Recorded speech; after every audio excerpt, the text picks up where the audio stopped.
And I'm not doing this because I want to win re-election or election. So what? Ani daw guys, si Cagas naman, amigo na sila. Kaming tanang dodo dili part, pildi man bigya. Bahala pildi lang hapon may sa buhat ko naman because it's the right thing to do. So what if we lose next election? May isa na departamento nga, relocation site development program. Sige pangitag yuta, isok kay mangitag yuta kanang sa lino. Katong paglino, hantod karon. Naglisod ganimig pangita o yuta, ipanghatag sa tinuod ng mga pobre, di ba ba? Yeah. Isod kayo, mahal.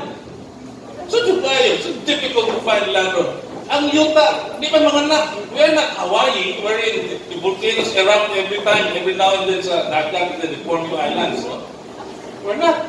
Sa among pamilya lang daan, diyan sa Barangay Soong, diyan sa Igpit, sa Asa.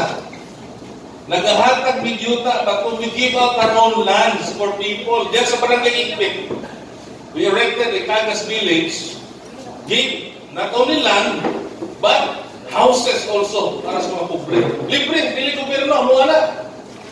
Sa Soong, nag-donate ng yuta niya. Wapunta na, puwauta na. I-donate ng Gorong Cagas, tukurang skulahan. Sa Kapitolyo, sabi sir, lisod kayo mangitag yuta. Mahal pag yun. Naglisod ka rin mangitag yuta para sa kalik na naghangin na linungan. And then, Governor Cagas and myself hear this news of training center being given 100 hectares. May problema ng 100 hectares training center. Grabe po ng 100 hectares. Ilang hectare yan mga Kapatagan? Okay. More or less 8,000. Ito kami hectares. Out of that 8,000 hectares, anong hectare yan? Livable? No, only 3,000. Kami sa mga tao. See? Even si Dizon had to surrender his to the IPs. We are all friends here. I'm not against it. I'm not anti-police, anti-military. I am anti this. Yung taong na dinana labaw pas konstitusyon. Kaning mga gawat ko, hadlok pa rin niya. Ikaw? Kami mahadlok ka niya. Ako rin yun. Sinuot na. Dalang akong mas na ko. In fact, ugma, dito ko matulog. I'm sure, mabalitaan yan eh. Kasi biglon ko niya. Unang namayan kumindred kasi kung vaccine. Inuang ni. Pagkagot ko. Lisod ganit ang pagpanghatag yuta. Ngano unahon magkikita na sa gobyerno o tagaan yuta, unahon ito pobre. Kuha ninyo? Unahon maging ang mga arding na taga-Davao, di ko taga-Dire. Why am I even talking about artists itong Congressman ko? Si PNP, mga Kristorya, wala ko saan nila.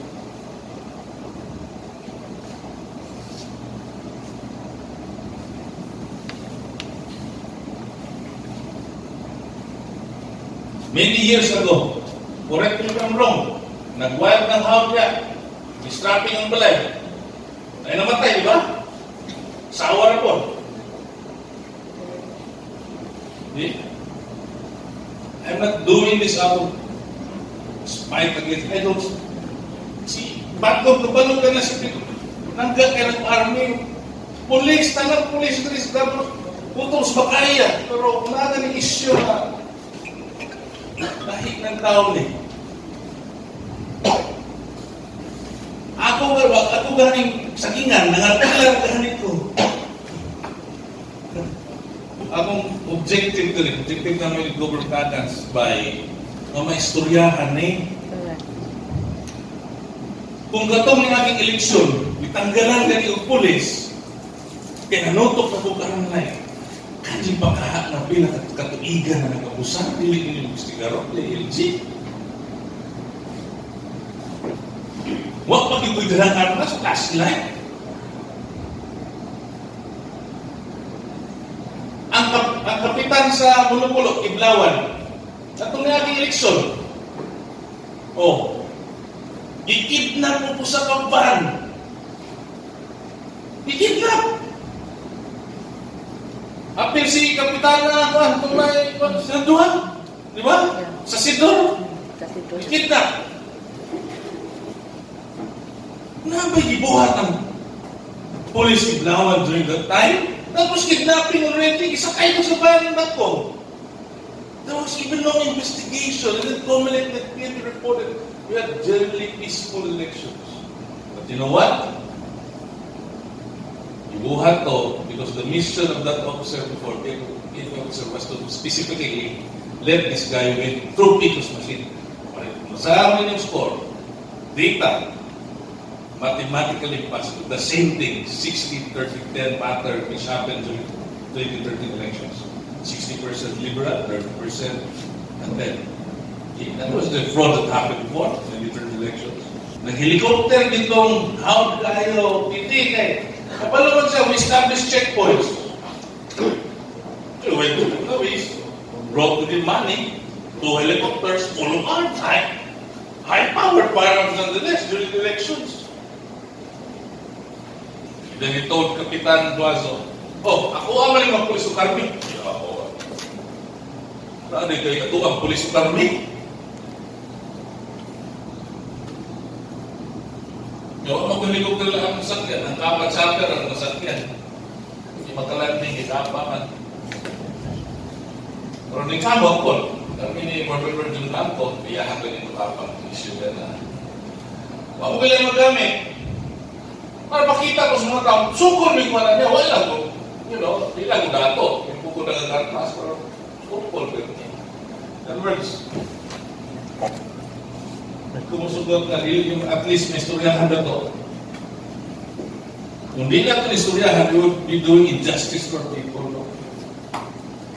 Si Dr. Paden, wala din rin, kinakupira, yung supposed to come here. Ay, istoryahan na ako yung back ko. Ako ikuan na.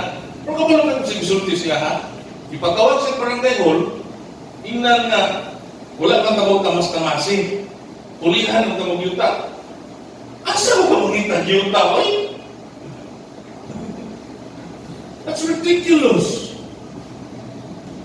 Vice Mayor, ipatawag ko kapitan. Doktor pa. Kung nasunti ko na yung army ng Lunggo na sense mo, tropa mo, inggago mo.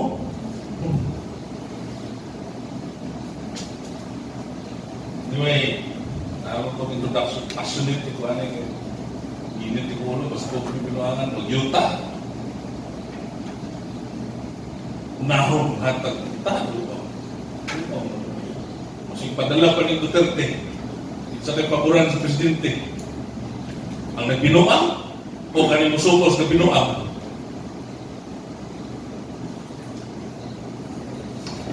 Ako kailangan ni pareho ting Pinoy, sa mga kauban, apan gusto ko madungog sa tanan. Kanang ayaw niyo pa-superhin na kung sila yung buwan. Kasi sitwasyon nito. Katong ilangan na sa mga bumbong. Itong buwan, ingon sa checkpoint, ingon nyo ng hospiti. Masipila ka checkpoint diha. Basta PNP lang karmi. Okay na. Pero, kanang ko sa katao magbuhat ng checkpoint, na may checkpoint na nakabutang PNP, Army, Kamgo, CBO. Kaya sa mga opisyal sa pulis, sa opisyal sa Army, where are the officers? Where is the police in charge? Diba? Standard checkpoints, like example, Digos, you put the name of Brgy Tababas, since he's the chief of police. How can there be any joint, what's that, a joint checkpoint? Army? Why don't we put Marines as well and Air Force or CIDG and NBI? It's ridiculous. I'm glad that has been removed already because it was a symbol of oppression. How can you put a bomb sponsored by the barangay? You cannot even do that in private subdivision with more reason that you can do that in a barangay. No less than it's a provincial road, now a secondary national highway, which the barangay did not even spend a single centavo. Gila, pare. Tanang pasimento rin sa Kapatagan, ang kapitan ng pasimento niya? Pwede na siya po, Vice. Magsimento niya, magsugod si Cagas. Sugod na wala na magsimento kung hindi na gawin po. And I'm not doing this because I want to win re-election or election. So what? Ani daw dyan, si Cagas naman, amigo na sila. Kaming tanang dudok din ni Mark, ildi mo bigya. Mahalang pili lang hapon may sa buhat ko naman because it's the right thing to do. So what if we lose next election? Who cares? Then, ibigay mo sa kusuan. Pagbitaw ni, ibigay mo at balay sa mama. At bakit yung balay? Parang ngayon, mahagit sa litar ko dito. O, hindi na layo. Ang ito. Minsan naman, matanglig na naman the issue. Na din ang almost 50 siguro ka mga residente sa Kapatagan, Sitio Tiril o sa Lutangan kung sa may ilang concern. So may mulo nga buot nilang ipasibaw sa tibuok Davao del Sur nga daw itamak-tamakan ng ilahang katungod dinha sa barangay Kapatagan. Kung sa may panghitabo. So unang-una ang mga panghitabo diha sa Sitio Lutangan sa mga namuyo diha ang kapita. So una yung problema nila ang ilahang mga uma kay nasulod naman gud sa ang uban sa training camp sa PNP. Side po dana sumala sa akong nahibawan na gawas na sa training camp, allocated area sa training camp ang sa gawas gihapon murag na ana po nag-ukupa nga mga pulis, mga opisyal sa pulis. So muna ang mga tao karon diri na nang reklamo na kay mao man ilang isaligan sa pagpanginabuhi. Muna nga sa ilahang reklamo, so naabot sila diri sa probinsya, ikatubang kang Vice Governor Marc Cagas, GIPASIBAW, gipaabot ang ilang problema may tungod anang ilang panginabuhi sa lutan. Wala sa tagay location, sir? So ang giingon nga kanang reklamo nila nga makuha ang ilang Uma nga pulihan lang o ilisan o luna nga ilahang panginabuhi-an, pero so pa sa pagkakaroon mo na dakong problema ug ilisan asa man kag iilis. So sa pagkakaroon pod wala pa po'y aksyon ng maong pasalig o matinuod ba o dili. Ang ako lang kuan diha reklamo.